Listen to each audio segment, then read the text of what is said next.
morning! Balita-balitahan. Mula sa kasaysayan ng larong aking pinag-iwan, And 3, 2, 1, go! cut! Morning! Balitaktakan! Mayas niya!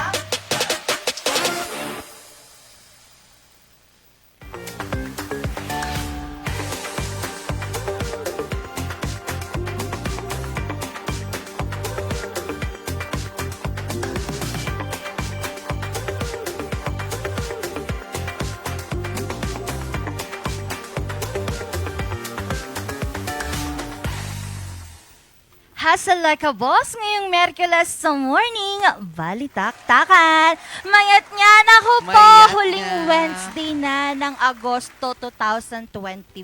Yeah. Diba? So, how's your day, Ma'am Angge? Kinakabahan. Kasi feeling ko andito yung idol ko. Oo. Ooh. Ay, napapanood ko lang siya noon. Natetens tuloy tayo ngayong umaga. Pero syempre, hindi naman tayo magpapa-apekto ng ating tens. Dahil pag-uusapan natin ngayon ang isa sa mga pinaka-importanteng bagay na dapat malaman din lahat ng ating mga MB Barkada dito lang yan sa Usap Publiko.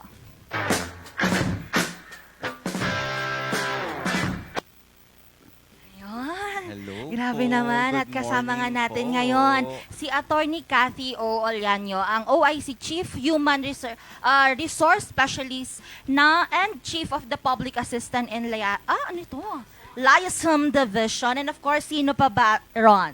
Si Ma'am Myra Geneva Nuaren, ang Chief Human Resource Specialist, Chief of Policies and System Evaluation Division. Good morning, Good morning po, ma'am. Good morning po. Magandang umaga po sa ating lahat. Magandang umaga, Sir Ron. Magandang umaga, Ma'am Myra and Ma'am Angge. So, nandito po tayo para sa balitaktakan ba to? Tungkol sa Opo. PCSA. Yes Thank you for having us here. Naku, it's a Nandito po pleasure kami ni Ma'am Myra on behalf of our Regional Director, Fernando O. Mendoza. Ayun po. And of course, Ayan, syempre, naimbag ng morning, mga kapamilya, kapuso at kapatid. At syempre ngayon, mga ka-morning balitaktakan. Ayan, Angel, magandang umaga, Ron. Morning And syempre, po. Attorney Kath. At sa lahat po ng ating pong mga taga-subaybay, taga-panood sa araw na ito. Ngayon po ang ika-125th ng Philippine Civil Service Anniversary po. Ano po ba ito, ma'am? Okay. Ang Philippine Civil Service Anniversary po natin ay tumungtong na po sa milestone nito na ika-125. Ang tema po natin para sa taong ito ay bawat kawani, lingkod, bayani, puso, dangal at galing para sa bayan. So ito po ay nakaangkla sa programa po ng ating Pangulong Ferdinand Marcos, ang Bagong Pilipinas. So hangad po natin na tayo po ay makapaglingkod ng buong puso, mahusay sa ating pong mga kapwa Pilipino, ayan, na meron pong integridad at excellent, kumbaga dekalidad dapat ang maihatid po nating serbisyo sa ating pong mga kababayan.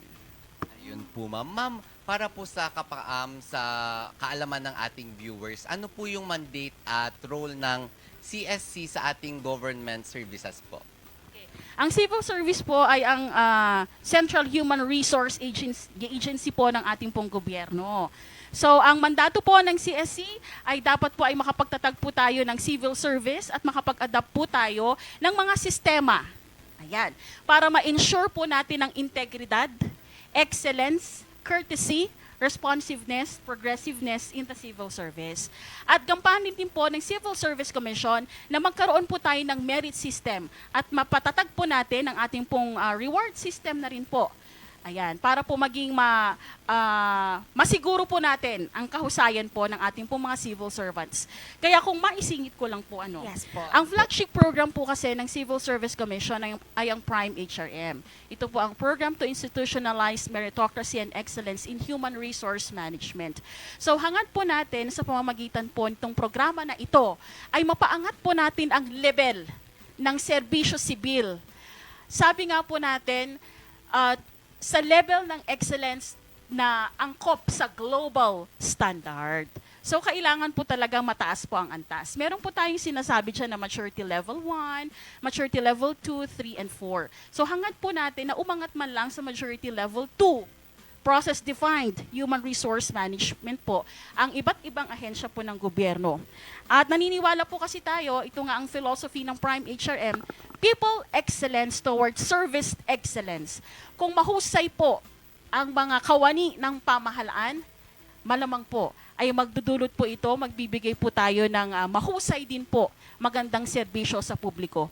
Sabi po kasi natin, great employee experience, kailangan po magsimula sa loob, magandang experience ng mga kawani equals great customer experience para po mag-reflect sa kanila pong serbisyo at maging maganda po ang maihatid po nila sa ating pong mga kababayan.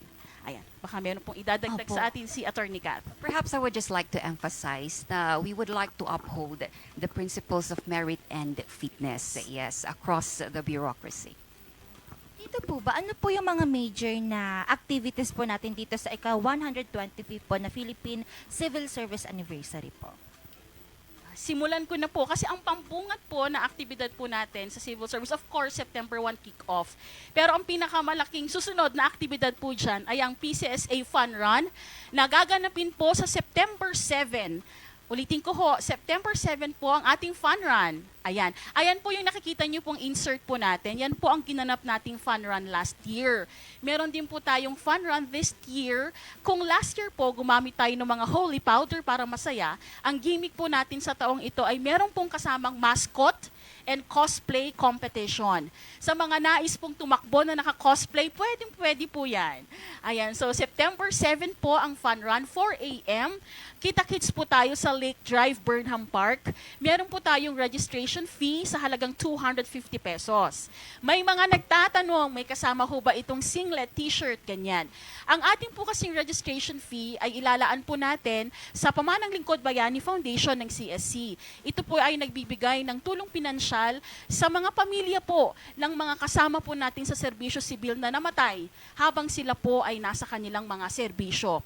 So 70% po ng inyo pong registration fee ay mapupunta doon po sa ating foundation at 30% po ay para sa admin cost. Huwag po kayong mag-alala, meron po tayong simpleng umagahan, may tinapay po tayo, pakape, ayan, patubig, kaya huwag po kayong mag-alala.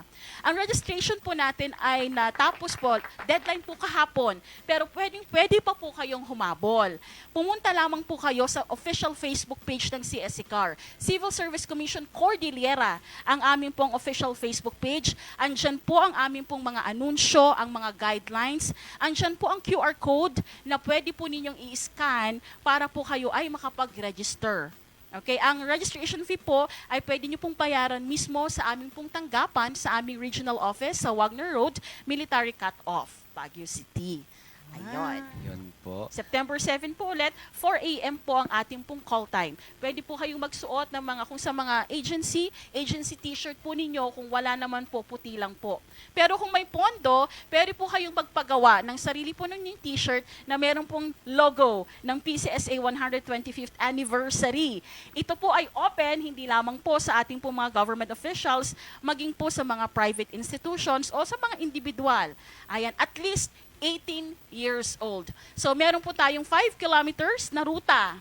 Meron po tayong 3 kilometers at meron po tayong 1 kilometer para sa mga pachilax-chilax lang. Ito po ay wellness walk. Ayan, para po doon sa mga senior citizen na gusto po maikli ang distansya lamang po, ay pwede po sa inyo ang 1 kilometer o wellness walk po natin. Yun Nakaka-excite. po, ma'am. So, dahil nabanggit po natin na may iba't ibang activities ngayong anniversary po, isa po sa mga magaganap din is yung recognizing our government Yes. workers. Paano naman po natin pinaparangalan yung mga kawani natin, ma'am? Yes. Pero bago ko muna sagutin yan, isisingit ko lang kasi may pa-t-shirt na nabanggit si Ma'am Myra kanina. Now, we have a PCSA microsite. It's csc.gov.ph/PCSA 2025. At nakalagay po doon sa baba lang po yung brand identity guide, yung collateral. Say for example, yung mga agencies po natin, they want to come up with a PCSA 2025 Fun Run t-shirt. Lahat po ng guidelines nandoon na po sa PCSA microsite po natin. Now, in relation to your question, Sir Ron, pinaparangalan natin yung ating mga kawani sa gobyerno under the Honor Awards Program. That's, kung naririnig nyo, HAP, ganyan, HAP. Now, under the Honor Awards program, we have the Search for Outstanding Government Workers. So ngayon, tinatawag na po nating Gawad Lingkod Bayani. At yung isa pa is the Pamanang Lingkod Bayani Program. Ayun po yung nabanggit ni Ma'am Myra kanina, na doon sa Pamanang Lingkod Bayani Program, mapupunta yung pondo na malilikom mula doon sa fun run. Doon naman sa Search for Outstanding Government Workers, so ngayon is what we call Gawad Lingkod Bayani, we recognize syempre yung mga extraordinary contributions ng ating mga kawani. So under the Gawad Lingkod Bayani, we have mga tatlong kategorya ng award. We have one is dati tinatawag nating Presidential Lingkod Bayan Award o Gawad Lingkod Bayan ng Pangulo. So for this award, we recognize yung mga extraordinary contributions ng ating mga kawani na may nationwide impact. Yan. Number 2, yes, that's the Gawad Lingkod Bayan ng Pangulo. Number 2, yan yung mga nakikita po natin. That was last year. Ayan, pinarangalan po natin sila part of nung RCHRMP po natin. Ayan. Pero ngayon, hiwalay po. September 29 po ang regional awards rights po natin. Ayan. So that's the first category. The second category is yung Gawad Dangal ng Bayan or Dangal ng Bayan Award.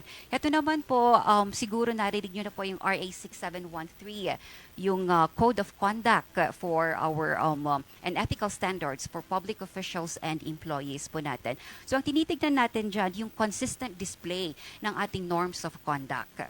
Ayan. And then the third category of the award is yung Gawad Pag-asa. Okay, ikinagagalak po namin na sabihin at iparating sa lahat that CAR actually has 5 semi-finalists. Yes. And we are hoping and praying that those 5 will be declared the finalists. Yes. So kung kailan, mag-update po kami.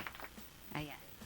Ito po, nationwide po itong celebration natin na ito po, no? Pero dito po sa region natin, dito sa Cordillera, specifically po dito po sa Baguio City, meron po ba tayong mga special activities po that we prepared po for the celebration po? Yes, of course.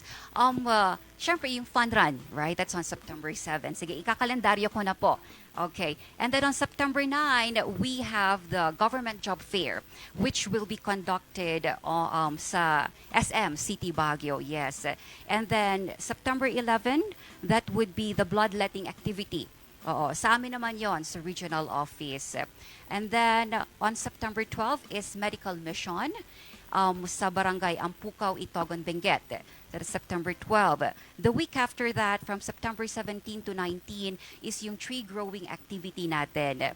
And then September 20 is yung National Coastal Cleanup po natin sa Bontoc Mountain Province. And then after that, September 24 to 25 is yung Leaders and Human Resource Symposium po natin na gaganapin sa Clark. Tama po ba, ma'am? Yes, Clark, Pampanga. And then after that is, so ang dami-dami.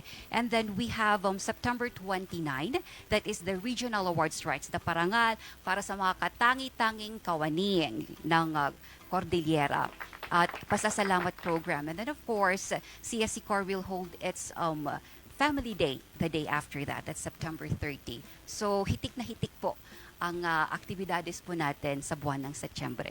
Hanggang punong-puno. Punong-puno po. So, dito po sa mga activities, paano naman po makakasama or paano po ma-i-involve yung local government po natin? Bali tayo ay tulad sa fun run at sa iba pa nating activities like the medical mission, tree growing, bloodletting activity. Bali, nag-send tayo ng letter sa ating mga partner agencies for them to join. Andun po yung guidelines natin. And meron po tayong mga announcement sa ating social media account sa CSC. And also meron din po tayong mga guesting sa radio tulad dito sa RNG Luzon. So thank you for having us. Dahil naniniwala kami sa tulong po ng RNG Luzon sa Morning Balitaktakan ay mas ibibigay, madidisseminate pa natin sa mas marami po nating mga partners, mas marami nating kababayan ng iba't iba po nating mga aktibidad. Ayan, lagi lang po kayong tumutok. Antabayanan po ninyo ang mga anunsyo po namin sa official Facebook page ng CSC. At kasi kasama pa po doon sa ating pong mga aktibidad ito, special treats for government workers. Nag-a-update po yan. Ayan, ipapaliwanag po ni Attorney Kath ang tungkol po dito. So, may September 1 to 30 activities po tayo. Yeah, the first one is yung special treats for government workers. Kung bibisitahin niyo po ang aming Facebook page, Civil Service Commission Cordillera, makikita niyo po doon, I think updated na po this morning, 25 establishments with one establishment offering discounts for 2 of its services. So, ramdam na ramdam po ang PCSA sa buong Cordillera. It's been almost 125 years na po ito. Ano po yung mga challenges po na kinakaharap po natin these days po? Challenges natin sa serbisyo sibil or po. sa civil service in general? Yes po, in general po. Sa civil service in general, kasi when we are talking about civil service, ito yung gobyerno and yung mga nagtatrabaho sa gobyerno, tayo po ay tinatawag na mga civil servants. Sa ngayon po siguro ang challenge, hindi pa rin po mawala, real talk lang. May mga katiwalian, may mga tiwali pa rin po siguro, pero marami po ang tuwid. Huwag po kayong mag-alala. Huwag pong mawawala ang inyo pong trust, ang inyo pong tiwala sa mga kawani ng gobyerno dahil marami pa rin po ang tuwid. Ang mga nagtatrabaho beyond 8 to 9 hours a day. Usually po kasi 40 hours a week po dapat ang trabaho ng mga kawani ng gobyerno. Marami po ang lumalampas ang trabaho po nila para lang po ma-deliver kung ano man po ang kanila pong mga mandato, matapos kung ano man po yan. Kahit po may mga kliyente pa beyond 5 o'clock, talaga pong sineserbisyohan pa rin po natin. Ayan. Ang bukod po dyan sa issue po ng mga katiwalian, korupsyon, ang isa pa po sigurong challenge po ngayon ay ang mahirap po na pagpasok, hindi natin alam, mahirap ang pagpasok sa gobyerno. Although, ang dami po nating mga job orders, contract of service workers. Nung nakaraan lamang po, kinuha po nila sa amin ang unfilled position. So, ito naman po ay rough estimate lang.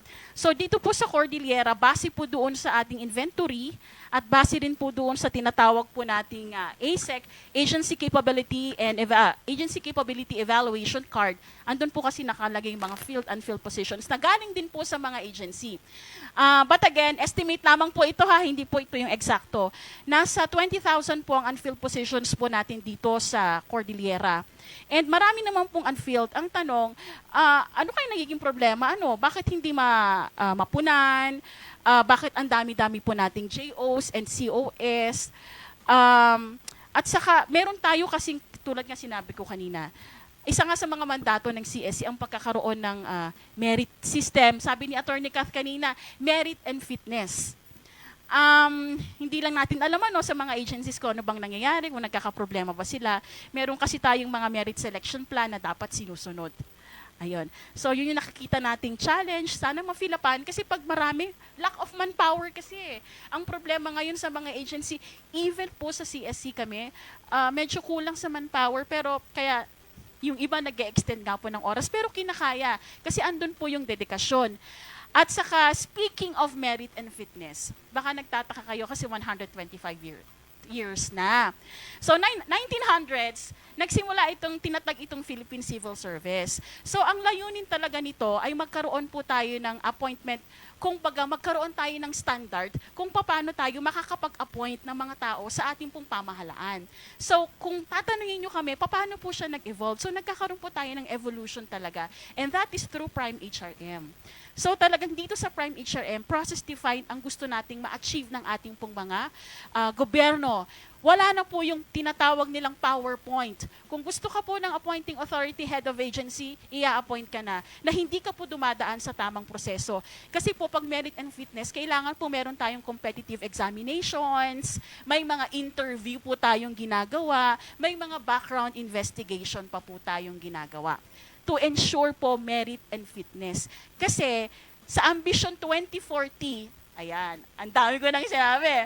Yun po kasi ang goal natin. Papunta kasi tayo dun sa Ambition 2040. Magkakaangkla po kasi yan.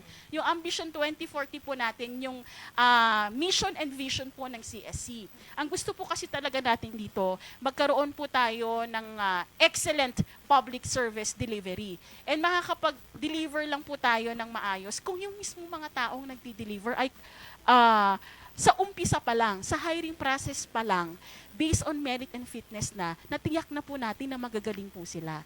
And on the process, pagpasok po nila sa ahensya, sila po ay tuloy-tuloy na ikakapacitate. Meron po dapat learning and development programs ang ating pong mga agency. At dapat po ang kanila pong mga ginagawa ay ating namomonitor sa pamamagitan po ng ating performance management. Kaya baka naririnig nyo po may mga IPCR, DPCR, OPCR.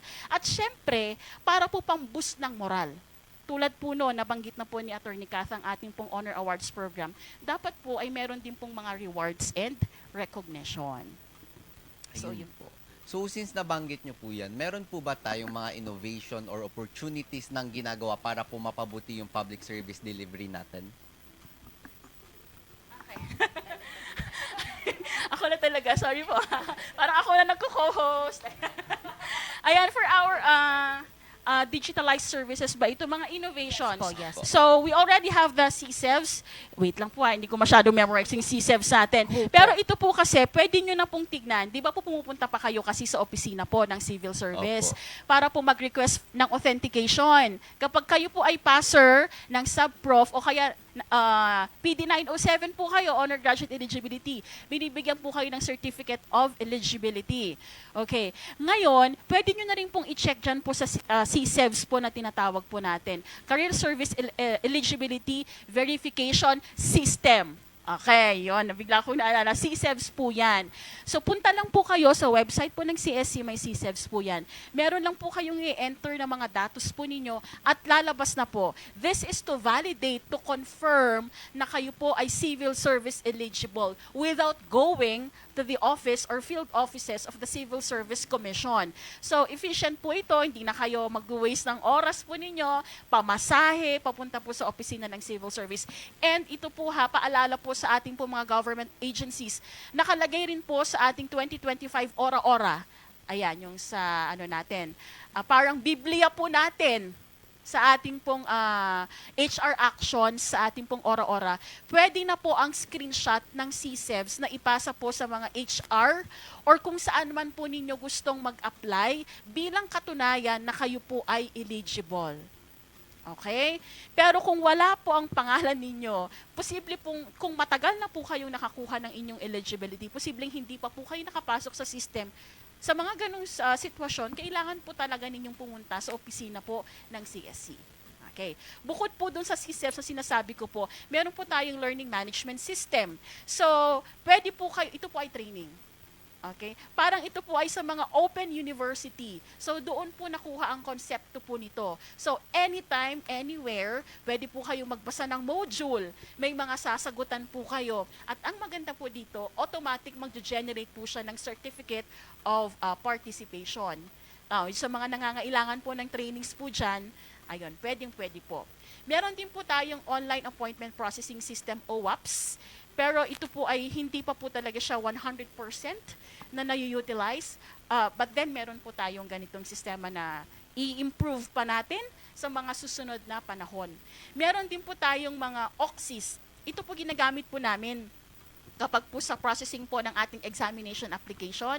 So doon po, ilalagay na po nila lahat ng information po nila, magsiset po sila ng schedule, pero kailangan pa rin po nila mag-appear face-to-face sa mga tanggapan po ng CSC. So iyan po ang konsepto ng OXIS at yung isang version po niya ay eServe. At panghuli po, meron po tayong Philippine Civil Service Modernization Program. Kasado na po ito. Ito po ay in partnership with the World Bank. Ang proyektong ito po ay nagsimula ngayong 2025 hanggang 2029. Ang pinaka-feature po ng ating modernization program ay ang payroll management system at ang pagtatatag po ng human management information system sa lahat po, sa mga pili. I think sa mga piling ahensya po ng gobyerno. Kasi ang mga ibang mga agency, meron na rin po silang naitatag na human resource management system po nila, HRIS na tinatawag po natin. So ang gusto po natin dito sa Philippine Service Modernization Program ay ma-automate ang mga proseso, ma-streamline po natin para matiyak po natin ang efficiency, ang transparency, at ang accountability. Pero may gusto lang po akong isingit kasi until ngayon po, marami pa rin po ako naririnig and natatanggap pong mga sabi-sabi po na meron pong mga gusto pong pumasok sa government agencies. However, lahat po eligible na po sila and everything. However po, hindi daw po sila nakakapasok. May mga nakikita po ba tayong problem sa mga ganong bagay po? Sa pagpasok kasi sa gobyerno, meron kasi tayong tinatawag na qualification standards. Bawat position kasi may QS tayong tinatawag. Hindi porket bachelor's degree ang kurso mo ay pwede ka na. Dapat ma-qualify ka. May mga specific courses kasi na kailangan for this position. So kailangan po natin, number one, you have to consider your education. Pasok ka ba sa education qualification ng posisyon na ito? Pangalawa is yung training. Minsan kasi may mga position, lalo na yung matataas, may certain hours ng training na kailangan mo kasing i-comply. At specific, minsan managerial, technical training, depende po kasi yun sa position. Pangatlo, dapat ikaw ay meron sa experience. Minsan, kailangan po natin 2 years of relevant experience. May mga ganong posisyon. May mga posisyon naman na specific ang hinahanap po nilang experience. At pang-apat yung eligibility. So, hindi porket eligible ka na, meron ka ng second level or first level eligibility na nakuha mo through exam or special eligibilities, pasok ka na agad. So, you have to consider the other qualification standards of that position. And syempre, depende kasi yan. Meron po tayong tinatawag na merit selection plan or MSP sa bawat agency. Iba-iba kasi yung criteria or selection criteria na ina-apply po nila kapag sila po ay nag-hire ng tao. So, halimbawa, pag mas marami kang educational attainment, umabot ka ng PhD, may additional points ka. So, nagva-vary po yan ha. Wala pong standard na sinet ang CSC. Bahala po dyan ng agency. Gumawa sila ng sariling MSP. Pina-review lang po nila and pina-approve po nila sa CSC. Ayun. Pero yun po ay para po na ma-ensure na wala naman po silang anumang violation sa civil service rules and regulations po natin. So yun. Mag-a-add lang din. Apart from the, of course, halimbawa na ipasa mo na yung, yung na-meet mo yung qualification standards required by this particular position, of course, hindi doon nagtatapos right? You have to undergo, say, for example, technical written exam, competency-based exam. After that, you go have this behavioral event interview. And then after that, iba-background investigate ka pa. So, you really go through a lot. Ayan. And then, may gusto ko lang sana akong isingit. Yes, Sige lang po. yung tungkol sa innovation, I would like to add also COMEX, computerized examination. Because everyone, I think, knows about this CSEPPT, the Career Service Examination, pen and paper test, yes. But we would like to inform everyone that the CSC, particularly CSC Core, offers also computerized examination. So ano po ba itong computerized examination? Pupunta ka doon, of course, magre-register ka and all that. You go through the preliminaries, you take the exam, and sa mismong araw po na iyan, like say for example, between 4 and 5, you will receive the result right away. Agad-agad, alam mo kung nakapasa ka o hindi. Ayun. Yes. Ayun po, final question po. Paano naman po makakasali yung mga ordinary citizen po natin? And of course po, invite them po para po dito sa ating celebration. Lahat po ay imbitado po na makibahagi po sa iba't ibang aktibidad po natin para sa ika-125 anibersaryo ng Philippine Civil Service. Lagi lang po kayong tumutok sa ating pong official Facebook page para po sa mga updates, anunsyo, sa mga guidelines po ng ating pong pagsali. Ayan, so open po ito sa lahat. Tulad po ng ating pong job fair. Ayan, I think meron na tayong 12, nasa 12 agencies na po siguro. Parang yun po ang nabanggit po nila na huli na makakasama doon po sa ating pong job fair po sa SM. Yung fun run po natin, open po yan sa lahat. Kung hindi nyo po magawang mag-register ngayon, pwede po kayong mag-walk-in. Punta lang po kayo doon sa Lake Drive sa Burnham Park on September 7, 4 a.m. Pakiagahan na lang po para po makapag-register po muna tayo. Attorney, baka may gusto ka naman pong idagdag. And even the bloodletting activity. Yes, pwede din naman silang mag-join. And all the other activities na rin po. This is to show you that this government of yours is working for you. Na, 'di ba, yung tema po natin is actually anchored on the core purpose of the CSC, which is gawing bayani ang bawat kawani, tama? So ang ating tema is ano ulit 'yon? Bawat kawani lingkod bayani. Yes. And of course, puso dangal at galing para sa bayan. That is actually anchored on our president's call na we deliver more than 100% kung kaya din naman. Ayun po. Oh, maraming salamat salamat po. Attorney Cathy and Ma'am Myra, baka may gusto naman po kayong i-shout out po or batiin. Shoutout lang po sa ating pong mga kapamilya sa Civil Service Commission CAR, sa ating pong Regional Director, Sir Fernando O. Mendoza. Nasa budget hearing po sila kahapon. Whole day po sila doon, kaya ipagpaumanhin po ninyo, hindi po nakarating po ang ating pong Regional Director. And shoutout din po sa ating pong Assistant Regional Director, Sir Ruben Yu Wakas. Ayan, marami po tayong mga i-deliver pala ng mga learning and development programs din pala, Attorney Cath. I-announce na rin po natin ang schedule po sa mga naghahanap po ng training. Ayan, marami pong ino-offer si CSC. Tignan nyo lamang po ang aming pong Facebook page. Ayan. Attorney Cathy, baka may gusto naman po kayong i-shout out. Ano lang siguro, we thank you. We thank everyone, of course, right, for having us here and for this chance, the opportunity to disseminate yung mga aktibidades po natin this September. And also, thank you for trusting the CSC. Ayan, ako yan pa po ang pasilip ngayong umaga dahil sa pagpabalik po ng Morning Balitaktakan. Mga balita naman po ang hihahatid namin sa inyo at hindi lang po yan mga ka-MB dahil po mamaya makakakilala na naman tayo ng panibagong trabaho. Ang lahat ng yan sa pagbabalik ng Morning Balitaktakan.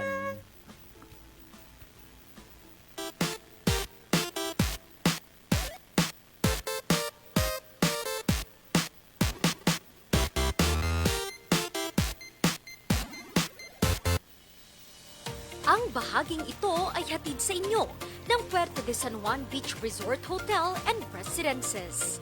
Puerto de San Juan Beach Resort Hotel and Residences, a high-end and exclusive residential enclave and boutique luxury resort located at the heart of San Juan, La Union, the surfing capital of Northern Philippines.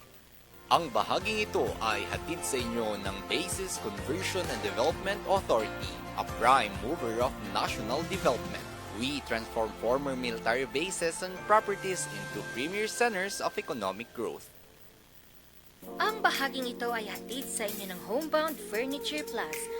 Offers home, outer, office, and customized furniture. Located at ground floor Centerpoint Plaza, Bakaking Central Marcos Highway, Baguio City. Visit now! Bulok, maliliit, at hindi ba malusog ang inyong mga halaman? Omega Green ang kasagutan. Ihalo lang ang 2 kutsara nito sa isang maliit na container at kaunting tubig. Pagkatapos ay ihalo sa knapsack sprayer at pwede na itong spray sa mga pananim. Meron itong nitrogen, phosphorus, magnesium, copper at zinc na tumutulong sa pagpapaganda at pagpapabilis ng tubo, pagpapanatili ng nutrisyon, mas malagong mga dahon at panlaban sa mga sakit ng mga halaman. Hindi rin ito nakasasama sa kapaligiran. Pwede rin ito sa kahit anong klase ng halaman, mapa highland crops o lowland crops. Omega Green by Encom Agri-Marketing, the ultimate friend of farmers.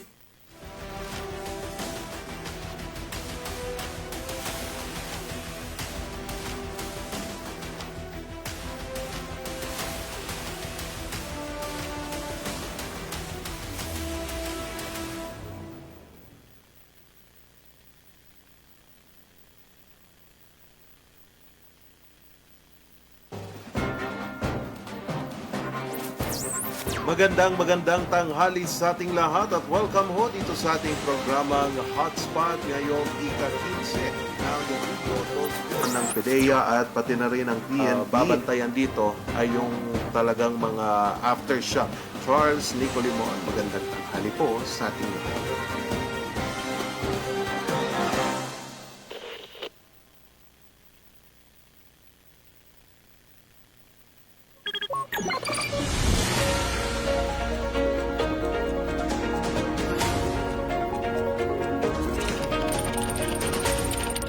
ang iniwan nitong pinsala. Ang pagbulusok Sa aking kinatatayuan, ng COMELEC ang bilangan Anong pananalasa ng bagyong chemical na ginagamit sa pagmimina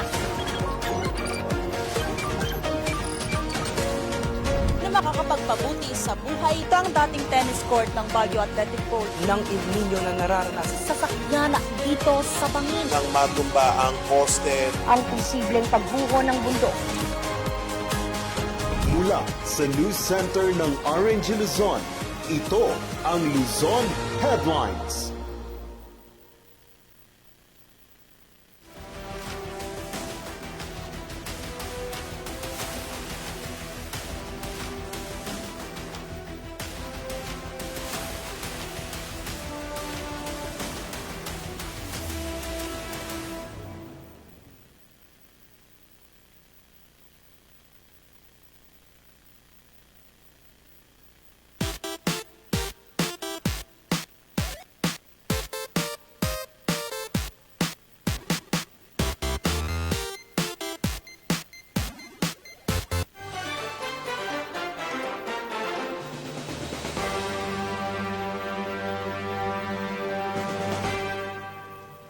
August 27, 2025, narito ang mga balitang nakalap ng RNG News. Imbis na makatulong sa pagkontrol ng baha, tila nagdulot pa ng pagbaha ang itinatayong flood control project sa Lot Trinidad, Benguet. Kaya ang ilang residente hindi maiwasang tanungin kung may silbi ba ito. Narito ang report.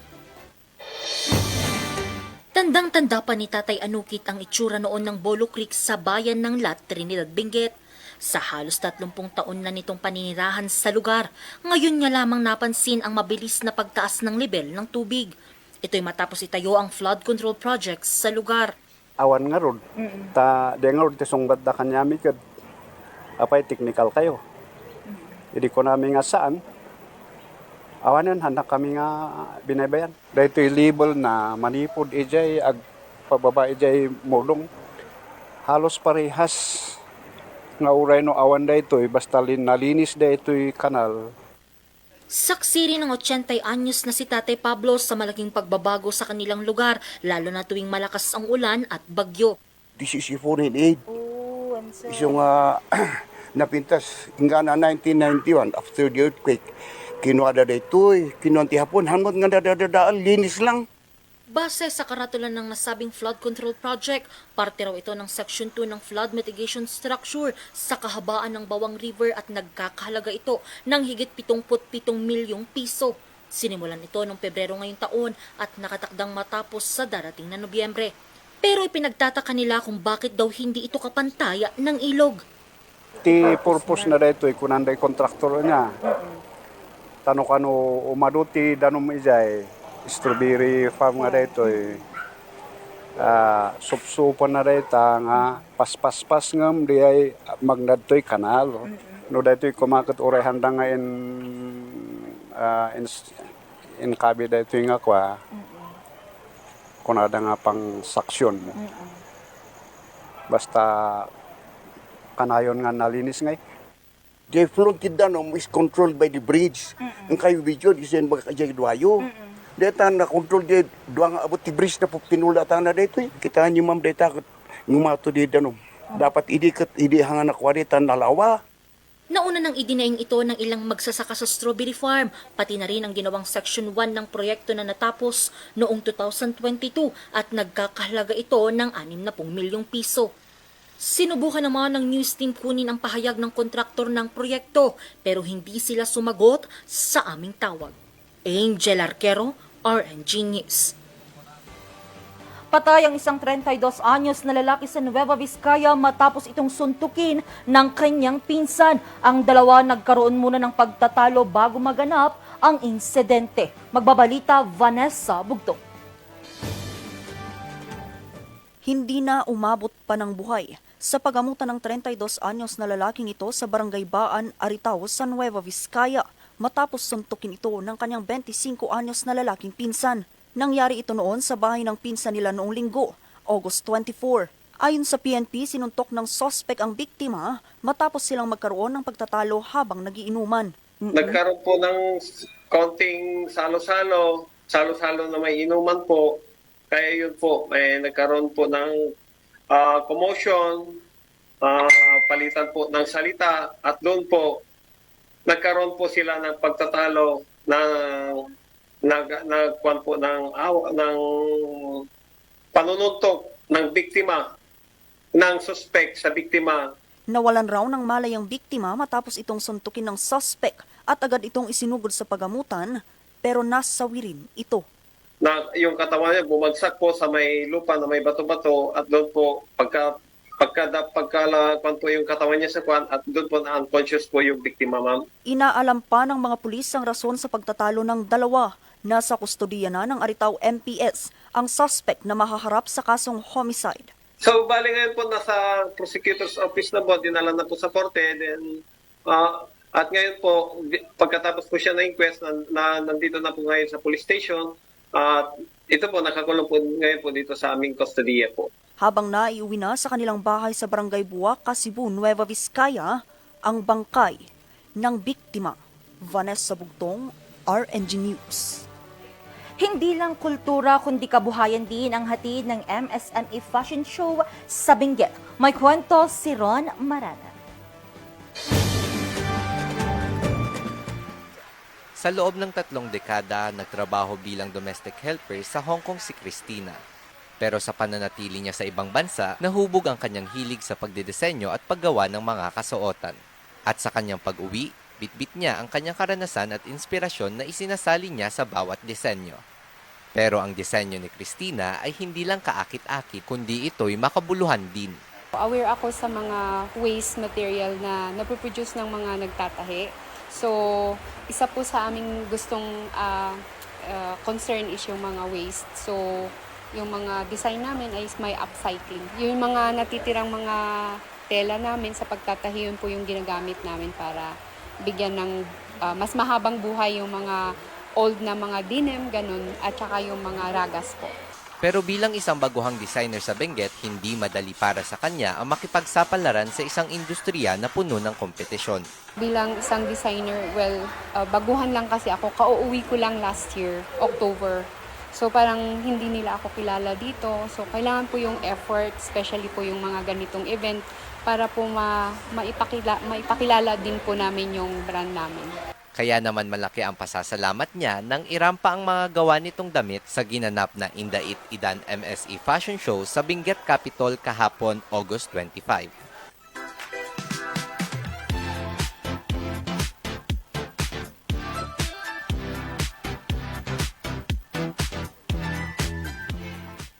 Isa si Christina sa 10 local designers sa Benguet na nabigyan ng pagkakataon para ibida ang kanilang mga gawang kasuotan. Nagsimula ito bilang bahagi ng Adivay Festival at ngayon napasailalim na sa selebrasyon ng Benguet MSME Week. Parte ito ng celebration namin ng MSME or Micro Small Medium Enterprise dito sa probinsya ng Benguet. It is one way of, part ito ng livelihood ng mga tiga rito. Ang weaving industry kasi dito sa Benguet medyo nawawala. So this is one way of reviving the weaving industry. Mula sa kasuotang formal hanggang pangkasyual, ito'y pinalamutian ng makukulay na disenyo gamit ang telang cordilleran. Dito na ipakita ang pagsasanib ng tradisyonal at makabagong estilo. Maliban sa naipakita rito ang mga obra ng mga local designers, naipakita rin dito na nananatiling buhay ang tradisyonal na paghahabi ng cordillera.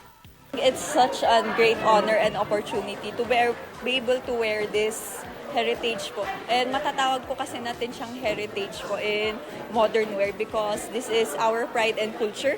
So me myself as an Igorot and as a model, right now it's just a great opportunity to showcase the talent, the skills of our Cordilleran artists.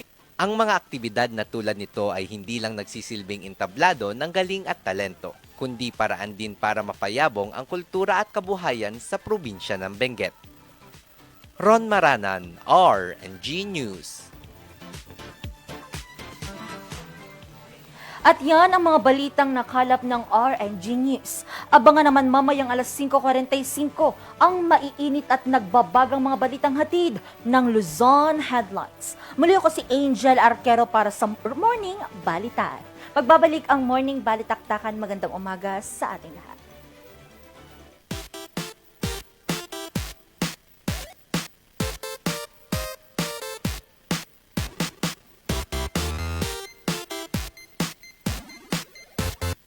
Surf to Sawa with the most affordable prepaid fiber to home, powered by Converge. Enjoy unlimited internet for just 700 pesos a month. Walang lock-in period or kontrata. Napakamura at 4 pesos daily only. Mabilis at available nationwide. Visit us today at the ground floor of Baguio Methodist Building, Marcos Highway, in front of BGH Flyover, or like and visit our Facebook page, Highland Internet Surf Tusawa. Ang bahaging ito ay hatid sa inyo ng Pongtao Dashcam Supplier, located at Longlong, La Trinidad, Benguet. Pongtao, para sa mga kailangan ng inyong sasakyan. Looking for a place to stay in Baguio City? Find your calm at Hotel Supreme. A good dip at their pool.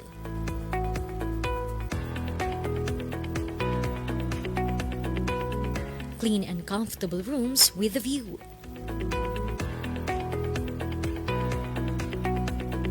Accommodating staff.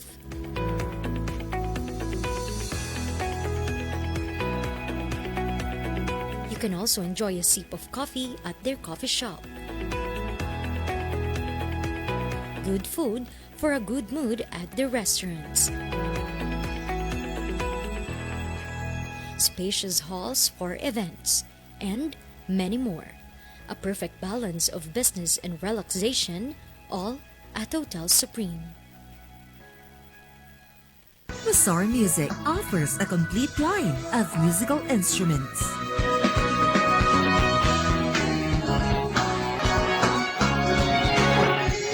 Mazar Music, Baguio's pioneer in online music and art lessons.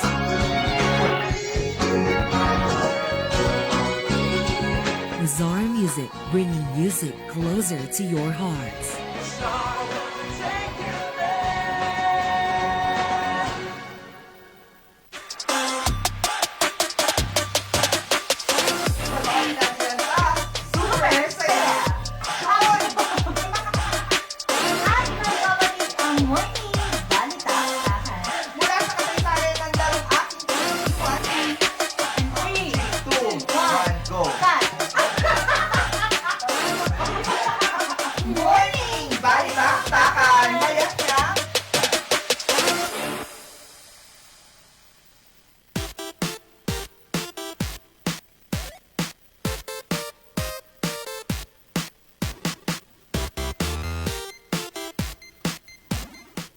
At nagbabalik ang Morning Balitaktakan.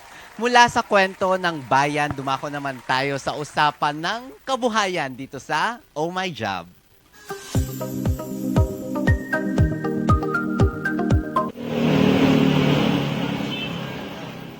Sa kalsada, hindi lang driver ang may mahalagang papel sa bawat biyahe. May tao na tahimik pero tuloy-tuloy ang kilos. Siya ang konduktora. Sa bawat sigaw at bawat abot ng sukli, naroon ang kwento ng sipag, tiyaga at sakripisyo. Ngunit bihira nating marinig ang kwento ng mga taong nasa likod ng bawat pamasahe. Kaya ngayon, sasamahan natin ang isang babae na ang buhay ay umiikot sa pagitan ng trapiko, pasahero at pangarap. Kilalanin natin si Luella na Pigkit, 31 taong gulang, isang babaeng kumakayod sa mundong madalas ay dominado ng kalalakihan. Ako po si Luella na Pigkit. 7 months na po ako dito sa Transeco. Sa mata ng ilan, simpleng trabaho lang ito. Pero para sa kanya, bawat araw sa kalsada ay hamon. Mula sa pisikal na pagod hanggang sa emosyonal na bigat na dala ng kanyang trabaho. Para sa akin po kahit na may nararamdaman ako, pag po binigyan ako ng schedule, kailangan pumapasukan ko po talaga yung trabaho ko, yung schedule na binibigay sa akin. Kasi po, bihira lang po kasi opportunity na pag po halimbawang day off na namin, kailangan po talaga day off. At pag may extra duty naman po na halimbawang kahit po hindi kami naka-duty, at tinawagan po kami, yun po, kailangan po namin pasukan. Kabisado na niya ang galaw ng trapiko at agos ng mga pasahero. Sa loob ng ilang buwan bilang konduktora, nasanay na siya sa paulit-ulit na biyahe. Rutang Tarlac City hanggang La Paz. Minsan ay umaabot din sila ng Zaragoza. Sa bus, walang oras para magpahinga. Sa bawat kilometro, kailangan mabilis mag-abot ng sukli, magbilang ng barya at tumulong sa mga pasaherong may bitbit na mabibigat na gamit. Sa kabila ng kanyang pagod, pinipili niya pa rin pumasok araw-araw para kumita. Sumasapat naman po, kaya lang po, sa pagkain, sumasapat naman po siya. Pero kung ako po magiging maluho pa, hindi na po kakayanin ng budget namin. Kasi po magkano lang naman po ang namin dito. Pumapatak lang po kami ng 408 hours. Sa labas ng trabaho, may personal na buhay din siya. Sa ganitong paraan, nababalanse niya ang magkaibang mundong ginagalawan niya. Hindi mawawala ang mga pagsubok. Mula sa init ng araw na tumatagos sa balat, hanggang sa pasaherong mahirap kausap. Lahat yan, bahagi ng kanyang pinasok na trabaho. Masakit ang pako. Sa sobrang matagal po kasi nakatayo, 16 hours po kasi halos. Yun po, na parang naipon kasi lahat ng bigat po sa paa. May mga sitwasyon din na mas malala kaysa sa karaniwang hirap sa biyahe, tulad na lamang ng mga insidenteng may pasaherong nahuhulog dahil sa hindi pagkakasundo kung kailan nga ba dapat buksan ang pinto. Hindi naman namin napapansin na malalaglag yung pasahero kasi hindi nagkakasundo yung driver tsaka ipaw. Pero sa gitna ng lahat ng pagod at panganib, may mga alaala rin nagpapagaan ng kanyang loob. May mga sitwasyon rin na nagkakatuwaan sila ng ibang mga driver. Yung pong nakakatulog ako na habang nagtitiket. Sobrang pagod po siguro tsaka sa puyat. Sa bawat araw na lumilipas, natututunan niyang hindi lang basta pamasahe ang kanyang hawak, kundi buhay at tiwala ng mga taong sumasakay. Sa bawat barya at sukli, may kasamang kwento at pangarap, at sa kabila ng lahat, patuloy niyang ginagampanan ang tungkulin dahil alam niyang siya ay bahagi ng mas malaking kwento ng bayan. Ang pagiging konduktora ay higit pa sa pagsigaw ng "Bayad po!" Ito ay isang kwento ng tiyaga, disiplina at malasakit. Isang trabaho na hindi laging nabibigyan ng pansin, pero laging mahalaga sa bawat biyahe. At sa mga katulad kong konduktora na may mga anak, yun lang po, magpagpatuloy lang po nila yung ginagawa nila para po sa pamilya nila. Tulad ng bus na muling aandar sa susunod na umaga, siya rin ay patuloy na magbibiyahe tungo sa kanyang mga pangarap. Ang konduktora ng bus. Grabe, no? Bakit ka na ano? Pero grabe yung trabaho. Parang ang hirap bilang, syempre, nakatayo ka ng ilang oras. Umaandar pa, kailangan mo mabalanse. Lahat yung hindi lang pera ang binabalanse mo doon, pati yung stunts mo. Stunts? Oo, syempre, wala ka namang kakapitan doon, no? Hindi mo naman alam. At saka napakalaking tulong nila, hindi lamang sa mga pasahero, kundi pati na rin doon sa driver, kasi syempre, hindi na kailangang, namomonitor kasi ng konduktor, yung mga konduktor, yung mga nagbabayad ng pasahero, yung safety ng mga pasahero na hindi agad na nagagawa ng driver. Syempre, kailangan niya rin tutukan yung kanyang pagmamaneho, diba? Ayun. Tapos sa mga napanood natin kanina, makikita natin na yung bawat trabaho ay may kwento. At yung bawat kwentong yun ay mapupulutan natin ng aral sa pang-araw-araw natin. Actually, yung pa nga lang yung siya, babae siya, nanay. Tama. Diba? Imbis na nandun lang siya sa bahay, gumawa siya ng paraan para makatulong din dun sa mga anak niya and of course dun sa partner niya, Tapos sa asawa yung pagtayo niya, nakakapagod yun. In-emphasize nga na nakatayo siya like, konti lang yung pahinga niya. And then, aside from doon, yung pagod din ng biyahe na pabalik-balik sila, Tapos, at least may katuwang yung mga driver natin para masigurong safety nga yung biyahe natin. Ako pa nga lang na tumatayo lang doon, natatayo lang Oo nga, ako kapag pag puno, oo. pag puno. Ang hirap na, nakakangawit na, what more pa sila. Oo. Naglag tayo. Parang feeling ko kailangan mong ma-energize. Oo nga. Kaya naman syempre hindi tayo magpapahuli ngayong umaga dahil tayo ay mag-i-scoreboard.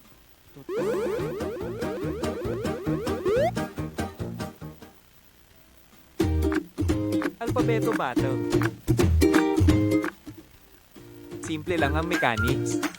Pipili ang players ng sariling animal sound for their buzzer. May lalabas sa screen ng mga kahulugan o description at kailangan sagutin kung ano ang hinahanap na salita. Lahat ng sagot nagsisimula sa parehong letra. Unahang makapag-buzzer ang players after basahin ang question for a chance to answer. May chance to steal naman kung mali ang sagot ng kalaban. Isang point per correct answer. Kung sino ang mas maraming tamang sagot ang siyang panalo sa laro. Alphabeto Battle. Ayun. Oh, nagets mo yan. Ready ka na? Ah, ready na ako. Alam mo, pag scoreboard dito lang gumagana yung utak ko.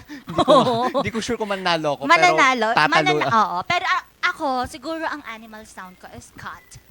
Ay, inunahan mo ko. Yun yung Cat. nasa isip ko Parang kanina. yung cat. Ah, iba ba? Hybrid yung sa'yo. Sa akin, cat. Paano? Ano yun? Kakapan. Tuta. Tuta sa akin. Para kang tutang na ano, na ang tawag doon. Naipit yung... Tutang kakapanganak tapos naipit. Yung hindi pa nalis yung puso. Hindi. Ayoko. Alam mo kung sino man yung nagpaumpisa niyang ayokol? Ayoko. Sana nga makatulog ka. Nasasabi ko na sa nanay ko yan kapag inuutosan na, ayokol! Gumaganyan ako. Naku po. Ate, aray ko. Umpisahan na ba natin ang labanan? Oo, umpisahan na natin. Okay pa, yan. Babasahin na natin ang ating question. Ayun, kasuotang formal ng kalakihang Pilipino na nakaraniwang gawa sa pinong tela gaya ng pinya. O juicy. Isinusuot ng... Tapusin daw muna yung time. Ay, tatapusin. O, sige. Yan na, sir? Okay na. Ito, ang hang mo. Barong. Tama. Tignan natin. Sana mali. Barong yan. Ah. Next question. Ano pang pangalawang question natin? Sinaunang paraan ng pagsusulat sa Pilipinas bago dumating ang mga Kastila. Binubuo ng mga simbolo para sa mga patinig at katinig. Wala pa. Arf? Baybayin? Baybayin ba? Baybayin ba? O dagat-dagatan? Charet! Perfect! Akala ko na, nag-aalangan ako sa sagot ko. Nakakatakot ka mag-react. Ayan, kaugaliang Pilipino na pagtutulungan. lalo na sa oras ng pangangailangan. Halimbawa, yung mga sabayang paglipat ng bahay na gawa sa nipa. Tapos yun yung time, no? Ano? Bayanihan. Andun na eh. Andun na eh. Next question. 2-1. Bakit pag isip ang papaganahin, hindi ako nananalo? Pinakamaliit na unit. Pamahalaan sa Pilipinas. Pamayanang binubuo ng mga pamilya at pinamumunuan ng kapitan. Sige.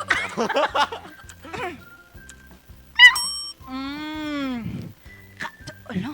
Sige. Barangay. Barangay? Feel ko steal ko ba? Barangay? Ay, tama. Barangay. Grabe, parang ba't may i-steal? Bayan yung sa Bayan akin. yung sa'yo. Ayan, isang lalawigan sa gitnang Visayas na kilala sa Chocolate Hills, mga tarsier at mayamang kasaysayan at kultura. Wait lang. Wala pa? Wala pa. Basta na ako. Bohol! Bohol! Bohol ba? Hindi ba Baguio? Hindi, iba yun. May chocolate. Ayan, ano naman? Ayan, Kakaning kakainin. Pilipino Pino. na gawa sa giniling na malagkit na bigas. Karaniwang niluluto sa uling at nilalagyan ng itlog na maalat at nyog.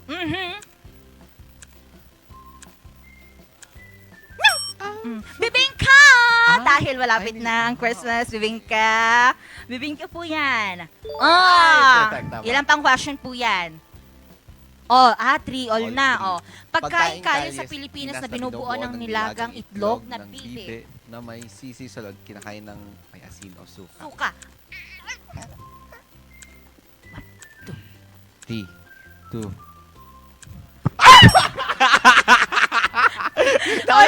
Alam mo, Balot! malakas Balot! lang yun sa'yo, kaya feeling mo, ikaw ang nauna. Na-overpower ka.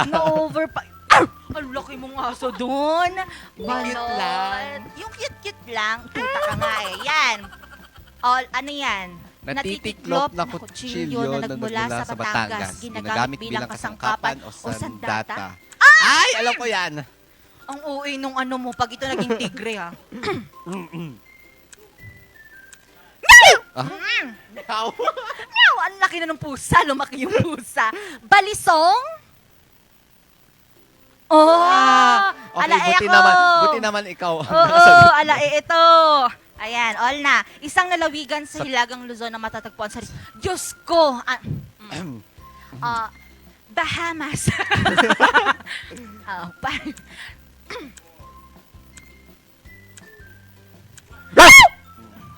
Bagyo! Ano yung Bagyo? Bagyo! Ay, Benguet! Mali! Ay, lalawigan. Oh my God, exit na ako. Bye-bye, guys. Natest yung IQ mo doon. Ako din. Akala ko Bagyo. Last. Tiebreaker daw. Pagkain o pera na pinapadala. Dinadala? Sa paaralan o trabaho, karaniwang Karaniwang inihahanda mula sa bahay para sa maghapon. Pagkain o pera?